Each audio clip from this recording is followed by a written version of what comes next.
What's up guys, my name is Killer Cloud, and in this video I'm going to be talking about battery safety, amp limits, the difference between parallel box mods and series box mods, and what they can do for you, the pros and cons to each of them, okay?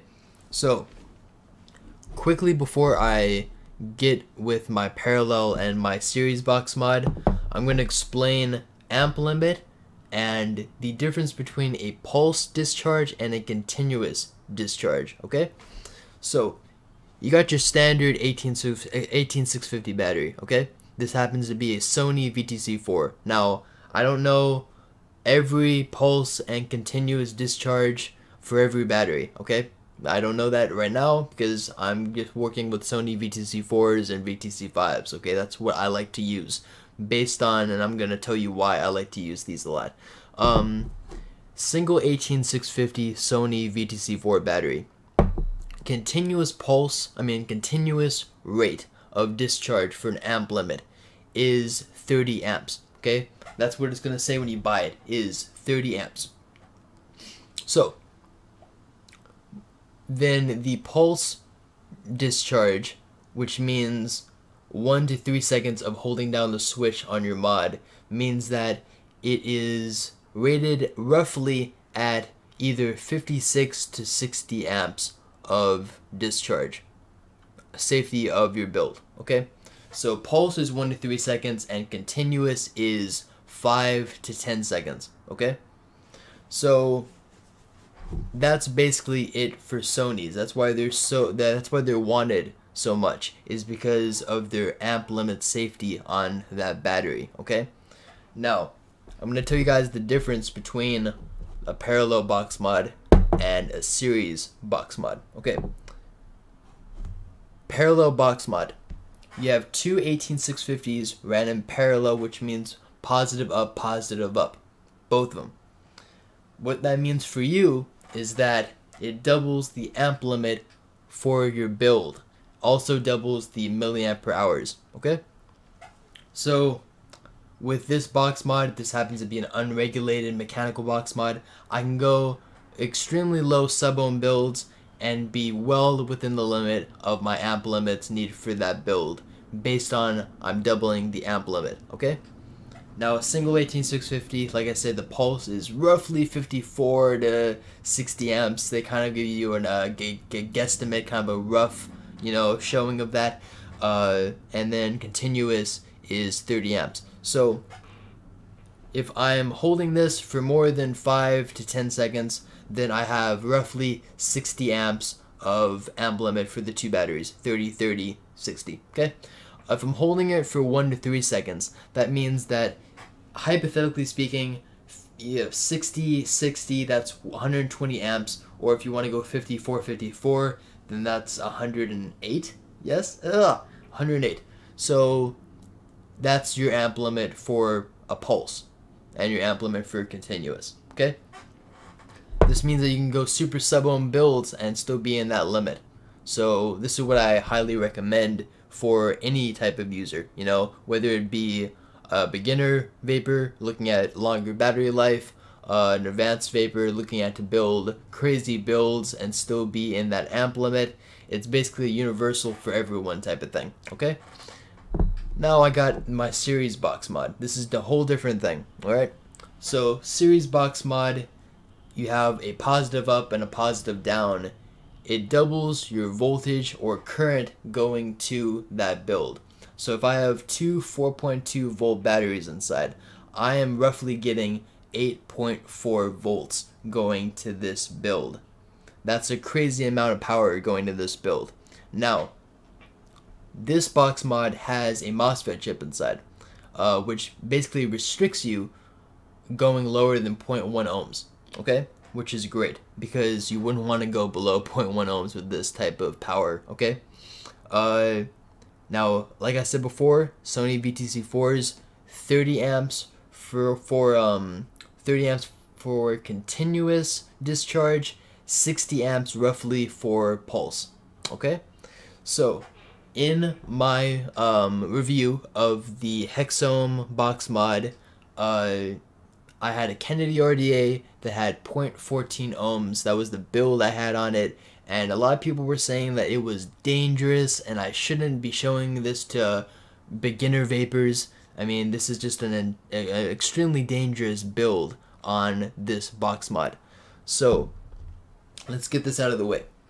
The build on the RDA is not dangerous. Okay? If I ran it on a single tube mod, it's perfect. Okay? I'm going to go into my Ohm's law calculator and I'm going to do a quick little math count for you guys.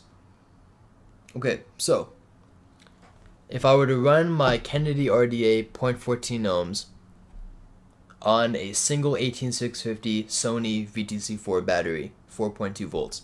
So I got my 4.2 volts, I have my ohms at 0.14. I need at least 30 amps of a safety so then my mod won't get hot, I won't get a hot switch, etc. And it's roughly pushing around 126 watts. Okay? Now pulse is 60 amps, so if I hold this for 1 to 3 seconds and take an inhale, I'm fine. If I hold this for more than 5 to 10 seconds, then I'm still, I'm pushing the limit because it's 30 and that's 30. It's kind of I'm pushing the limit, but it's not going to get extremely hot. It's going to get maybe a tiny bit warm, but it's not going to get hot. So keep that in mind, guys. You're safe when using a 0.14 ohm build with a single 18650 battery. Now with series, I'm only doubling the voltage, and I'm not doubling the amp limit. I'm just maybe increasing it by maybe 5 to 10 amps more than it originally was. So I'm looking at, instead of, doubling, I have 30 amps to my build, and then maybe 5 to 10 more with that other battery that's in series with it. So I'm looking at maybe 40 amps-ish. Maybe 40 amps-ish. So I'm going to type this down for you guys in the ohm calculator, okay? So 2 batteries, 8.4 volts. I'm going to type in 8.4. So now it's saying that I need at least 60 amps of coverage to keep this thing safe. And it's pushing roughly 504 watts. Now that's intense. That's crazy. So now for a lot of people, this is a dangerous build and a dangerous box mod when building low ohms. It says I need 60 amps. Now I just listed that it's maybe 40 amps going in on continuous pulse. Okay? So if I'm holding this for more than 5 to 10 seconds, I might vent my batteries. Okay? There might be some harm in that. Now, the video I was reviewing, I was able to take 1 second hits to 3 second hits and be completely fine. That's a pulse discharge. So my single 18650 battery is rated at 60 amps for a pulse discharge.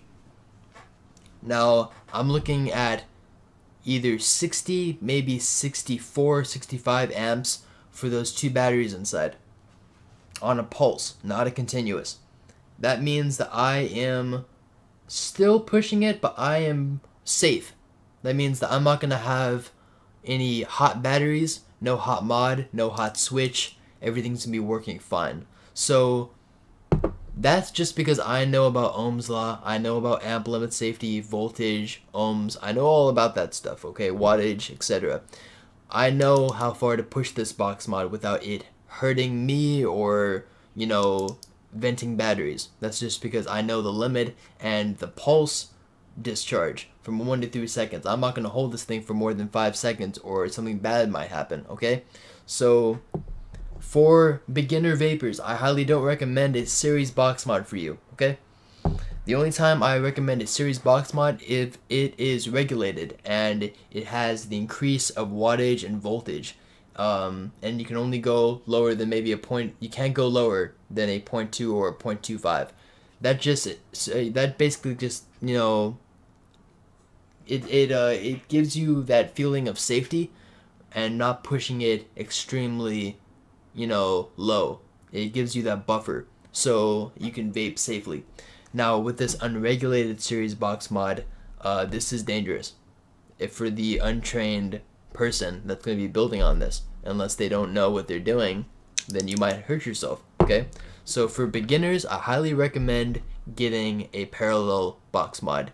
There's a lot, I mean, you still have, you know, that 4.2 discharge is kept a lot longer, so you will get that power that you, like a freshly charged battery in a regular single tube mod, you're gonna have that power, and it's a lot safer. Okay, a lot less can go wrong with a parallel box mod than a series box mod. Okay, so now here's my Sigelei 150. This is a series box mod, but this is an unregulated series box mod, and this is a regulated series box mod. Okay, so the lowest you can go on a Sigelei 150 is 0.2 ohms. Okay, now I can crank up my wattage or decrease it, and it's fine. So that gives me room to play with safety, and I'm well in line with that. With this, you can technically go as low as you want with the unregulated series box mod, but there is a MOSFET chip inside that restricts you right there, somewhere in the back, but it restricts you going below 0.1 ohms, okay, or 0.10 ohms, 0.1, 0.10, same thing. So I don't recommend, you know, for people that are new to this, don't buy a series box mod unless you know exactly what you're doing. If you know the safeties, the precautions, all that, I highly recommend getting a parallel box mod. Now, some of these builds that I do were like 0.06 ohms, 0.08 ohms for single tube mods. It's just because I'm pulsing it and I'm not holding it continuous. Okay, that's the only reason I'm safe.